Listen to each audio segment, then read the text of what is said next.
Yeah. You have the unique perspective of being in the other dugout 3 years ago. How do you compare this matchup compared to the matchup of 18? Both different teams, I think. Obviously, coming into that series, we were able to do a few things in September to be ready in October. This year, we didn't have that luxury.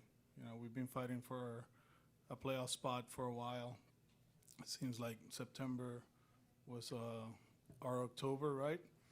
And now here we are. Their lineup is a lot different compared to 18. Those lefties, they make a difference. Pitching wise, they're different too. No Verlander, no Cole, but still they have some capable guys that they do a lot of different things. They're versatile, they're diverse. Like I've been saying all along, Strami, he does an amazing job creating game planning and doing things that makes them successful. So it's a lot different than 18. Pete in the fourth row on your left. Alex, did the time off help Rafi much, or does his issue? I believe so. Yeah. I believe so. I think it's going to help him. One thing about all this stuff, right? I like the fact that his power is not actually pull side anymore. I mean, it's still there, but he's been able to drive the ball to left center and to center field. The 2 homers in Washington, the 2 homers against the Rays, right? He's been able to stay on pitches and use the middle of the field. That was kind of what I was going to ask you. Even with what he's dealing with, he seems like he's still found a way to be productive. There's a lot of stories out there, right, that David talked to him, and I think it's just him understanding what the opposition is going to do to him, kind of like recognize him as the guy that we don't want him to beat us, and I do believe he's done an amazing job staying within himself. Yeah, there's certain times that he swings out of control, but I think overall, since Washington, and that wild card game and the ALDS, he's been under control using the whole field. And in the middle, close to the back. Hey, Alex. What have been your impressions of Alex Verdugo, just the kind of player that he's evolving into, and also the personality that he brings to the game? He's a joy. He likes playing the game. He shows up every day. He keeps learning on a daily basis. And, I think offensively lately, he's actually kind of like going back to last year, being able to stay on pitches, using the whole field, hanging in there with lefties, something he didn't do throughout the season. Defensively, he's been solid. And I think as far as like who he is, and they like him a lot in Boston. It's a big personality. He enjoys the spotlight, and I'm glad that he's playing for us. Standing in the back left. Buenas tardes, Alex. Bueno.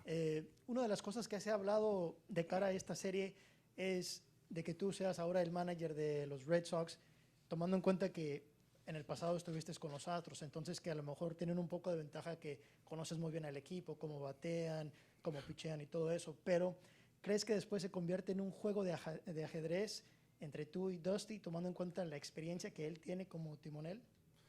No, es un equipo diferente. Hay muchos jugadores que no estuvieron aquí en el 17, hay muchos jugadores aquí que no jugaron en el 18. Así que uno se prepara de la manera correcta y trata de maximizar la plantilla para ser exitoso. Y eso es lo que hace Dusty con ellos también. Yo creo que él ha hecho un trabajo excelente con ese grupo. Ha hecho un trabajo excelente a través de su carrera, con los Gigantes, con los Cubs, con los Rojos, ahora con ellos.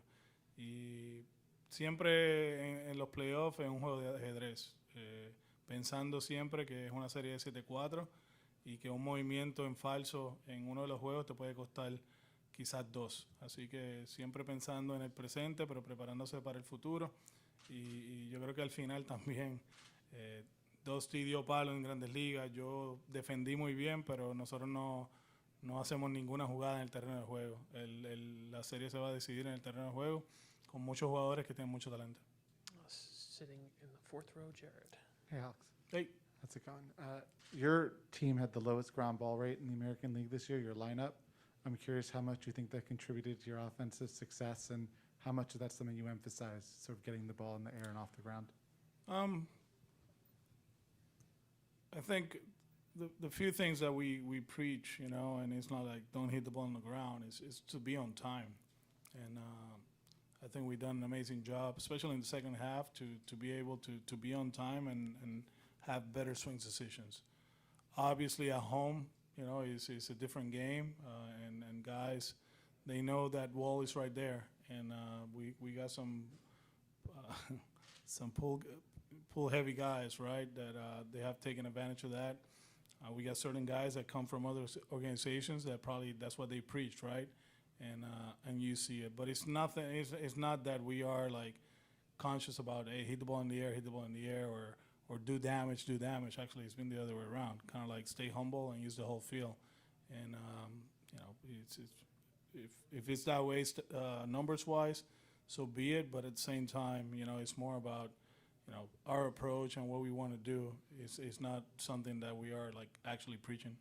And the third row on your right.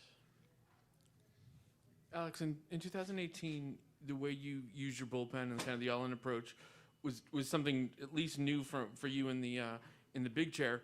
Is it this year? Do you feel you're just back in? You can kind of just get back into old rhythms and use what was successful last time, and has that made it easier to kind of prepare yourself and prepare guys to use that approach?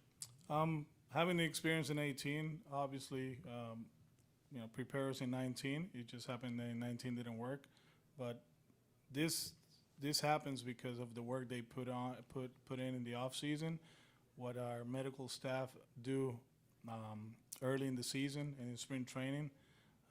Sometimes, you know, we save pitches. You know, we try to save pitches early on or innings for August, September, and October.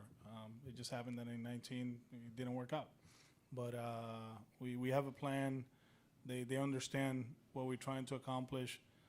Like I said before, I said it yesterday or 2 days ago, having Chris, Nate, and Eduardo who lived it is easy, you know, for the other ones to buy into the concept.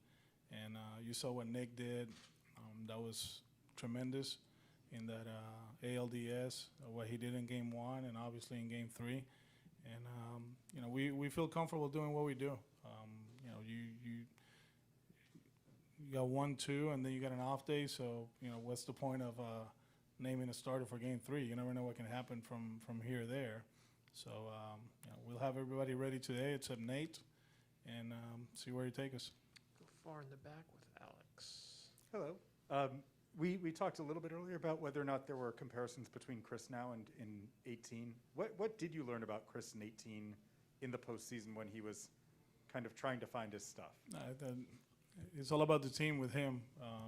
You know, he came in relief in Game 4 against the Yankees. You know, this is a guy that, as a teammate, he's A+. You know, he's kind of like the perfect pitcher for the manager because for whatever he's done throughout his career, you know, he'll tell you, you know, I'll go championship caliber pitch from the first one until you take the ball out of my hand. You know, there's certain days that it looks great. There's others that it doesn't look great, but he understands what it takes, you know, for his team to be successful, and that hasn't changed. And you know, I know the last few hasn't been there, but he's been there for his teammates. You know, he's been working his tail off to get to the level that he expects and what we expect out of him. So nothing new. He's been the same guy. Obviously, a little bit frustrated for what happened the last 3, whatever it is, but ready to go tonight. A couple last ones. Gabe in the fifth row center. Hey, Alex. Dusty was just in here and was asked how they're going to get by without McCullers, and he said, score more, which is good advice, I guess. But do you kind of see the possibility that could be an outcome of this series, just given mostly because the lineup's involved, but also, you know, the pitching is maybe not exactly where both teams might want it to be. We feel good about our pitching. We do. Obviously, it's a challenge because of who they are offensively. But when you get to the stage, you're doing something right. And I think we're rested. You know, we got our starter lined up for 1 and 2, and we got our guys in the bullpen. So we'll see where it takes us. You know, you got to be ready for any kind of games. It is the playoffs, you know. And yesterday, you saw that. You know, it's a great 2-1 game. And you know, there's other games that, you know, they end up 10-9, and that's what it is. You just got to be ready for whatever, and you know, have a roster that can, you know, actually, you know, survive or do the things that you got to do to win 4 games. So we'll see where the series goes. Obviously, everybody likes the offense, you know, and both teams, you know, we're swinging the bat wells. They're pretty good, but we're gonna have to pitch to win. That's the bottom line. One last one for Alex, and we'll finish up right there in the middle. Hello, Skipper.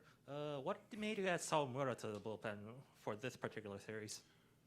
You know, you just adjust throughout the playoffs, and the Yankees were different than the Rays, and the Astros are different than the Rays. So, you know, we just feel like in this series, he matches up well with certain hitters in the opposition compared to the last 2, the wildcard game and the last series. So that's why we add him. Alex, thanks so much. Thank Appreciate you. it. Have a good one. Nathan Evaldi will be in about 4:30.